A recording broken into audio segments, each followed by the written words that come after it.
You're right, guys, it's Capgun Tom here, and welcome to episode number 52 of Deploying Dortmund. Now we're going to jump into our division matches to start us off. You can see we are in Division 2 at the moment, and we have played 5 games, got 12 points, which is pretty good going. We only need 5 points out of the 5 remaining games to win the title, and 2 to get promoted, so pretty doable. We should be able to do it within the episode. If we win 2 games, that's it, we're out of the division, so that would be fantastic if we can manage that.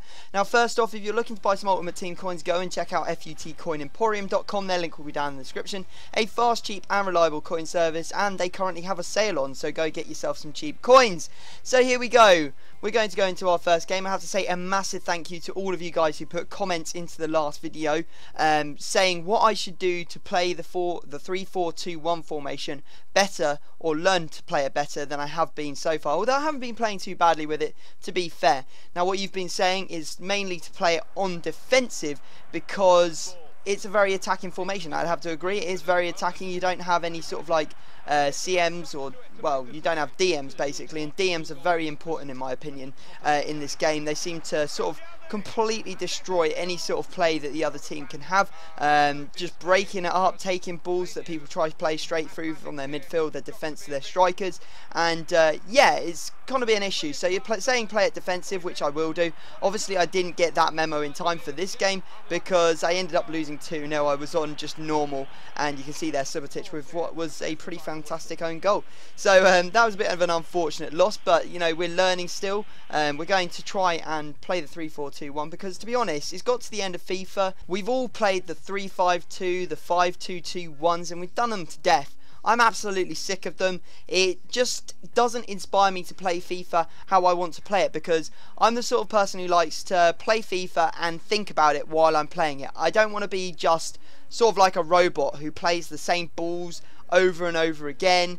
And you know, it just doesn't inspire me to play FIFA in an exciting way. So by changing up formation, I'm hoping that it'll bring some new well, revitalise my game style, and you know, I want to try out different formations as well. I probably won't do it on this account. I'm thinking that we probably stick with the 3-4-2-1 until the end of the series now, because we are getting towards the end of the series and I can't see another change in formation coming. But you know, I'm using a 4-5-1 on my main account at the moment, and I'm absolutely loving it. I'm going to do a squad builder on it in the next couple of days, and it's a very possession based team, just like this Borussia Dortmund is now. That's how we're going to be playing. We're going to be passing a lot, going to be trying to break people down by doing quick passing movements, and basically trying to win in that sort of way. And that's what you guys sort of recommended that I do in the comment section of the last video. So you know, I'm going to take your advice on board and try and you know, do well in that aspect.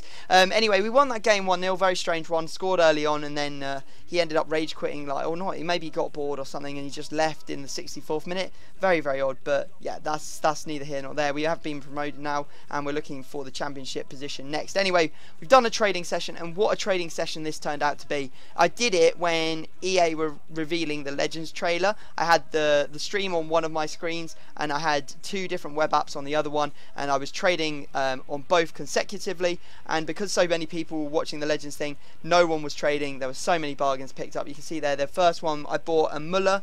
I bought that one in a buy it now as I was checking the price of another card, and I managed to pick him up, you know, very, very cheap. Then we have this Benteke, who I picked up for 99,500, going to be listing him up for 120,000. So after tax, we're looking at, you know, a good 8-9k profit. That is absolutely outstanding. I do like to, you know, get a decent wodge of coins on every card I trade with. Next up, Balotelli, 126,000, listing him up for 150,000. After tax of 7,500, we are looking at about 20k. Is that right? I think that may be right. Correct me if I'm wrong, guys. And there you go, the Muller I was checking the price for in the first place, bought him for 49, listing him up for 65. So there again, that's going to be after tax about 10k profit. Very, very good trading session.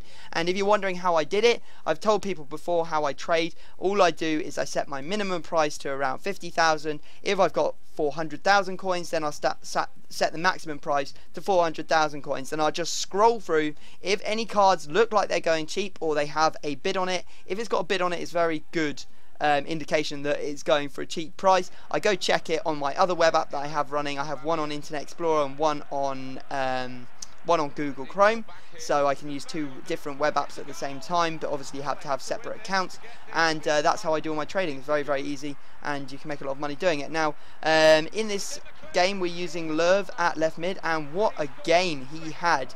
I'm not even worried about the fact that when we get Team of the Season Götze, he's going to become a central player, because I'm thinking that Perisic and Löw will easily be able to fill that position. Löw will have to play at left mid, and you know, we're going to swap Perisic. In fact, we're going to turn Perisic and we're going to turn Perisic. We're going to turn the left mid Götze and also Royce into left wingers. That means we can rotate those 3 players around the left mid and the left forward position without losing any chemistry, and we're going to do the same on the other side for both Cuba and Aubameyang, so we'll be able to switch those 2 around in the 2 positions. Then occasionally we'll put in, I don't know, Perisic or something on the right side of the pitch. I'll play the likes of Piszczek over there, but I'm thinking that I quite like using Piszczek at the centre-back position, so that's where I'm thinking he's going to stay. Anyway, you can see some stats on screen at the moment. Go back, pause it, because I was obviously talking when that all came up, and I'm not going to go back and go through it now, but you can see how the team is sort of doing. We're sort of falling behind. None of our strikers are really scoring a huge amount, but you know, goals are sort of coming from all over the pitch at the moment, so I'm not too worried about that. So here we go. We're into our final game of the episode, and this was a horrific game for me, coming up against the Swine, and he was playing very well, because what he'd do is he'd just do a 1-2 pass and make sure that S-Wine was going up against Hummels every time, because obviously S-Wine very strong, very fast, Hummels strong but not fast, and S-Wine just killed him. You saw it in the first goal, and he scored quite a few corners, I won't lie. Managed to score one there with Alaba direct from the corner, but I think it actually ricocheted off Felipe Santana's head as he was fouled in the box, but that's neither here nor there. Then we managed to go further behind when he scores another corner, so we're actually 4-0 down in the first 15 minutes of play. Not very good going at all. It got even worse when he managed to put S-Wine through again. You see here, this is exactly what I was talking about. Hummels there in the central centre-back position and just getting outpaced. What I should have done is, as soon as I saw S-Wine as a solo striker, I should have put like Piszczek or Felipe Santana there to, you know, combat his pace with just pace myself. It looked like we may have a way back into the game when we scored 2 goals in pretty quick succession in the, I think that was like the 64th and 67th minute, but unfortunately our next goal didn't come until the 90th minute, and it was too little too late, unfortunately.